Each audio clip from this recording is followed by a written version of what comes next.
Take a break and join us. Gold Town, the Pahrump Nugget, and Lakeside Casinos.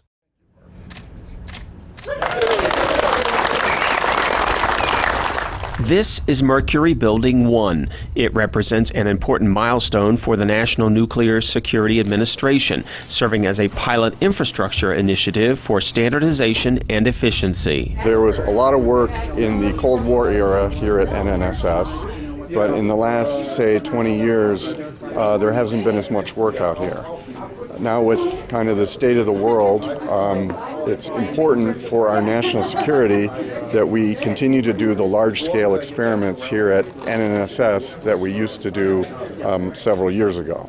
There's a big investment. This is an infrastructure investment out here that's very important for our subcritical experimental program that's going to allow us to ensure our nuclear deterrent going forward. We have a solar array out here at the site, and so the buildings are what are called net zero, which means they can be run off the solar array using more of the solar power than there's actually required to run the building. So we have this building, and then we have plans for up to 6 or 7 additional buildings that support the workforce here at the site that will also be net zero type buildings.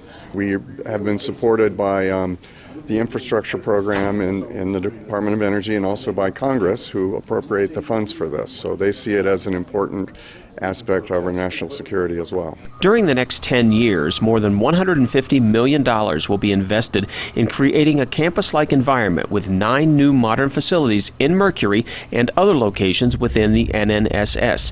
Those new facilities will help meet the needs of the workforce supporting the NNSA's national security programs. We employ about 2,500 people. They're the scientists, the engineers, the accountants, the mathematicians, the labor force, the craft work. That really is the engine that makes the work go on out here. We're thrilled because this represents the first.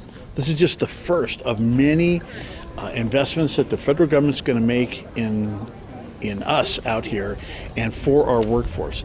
There'll be multiple buildings here. There are multiple buildings out in the more forward areas that are coming as we really take ourselves out of a 1960s vintage era infrastructure and we move it forward to today. It's going to allow us to recruit and retain the best and the brightest that we need out here. So it's buildings, it's infrastructure, it's going to be water, power, IT, all that kind of stuff. So we are just thrilled with this. This is great.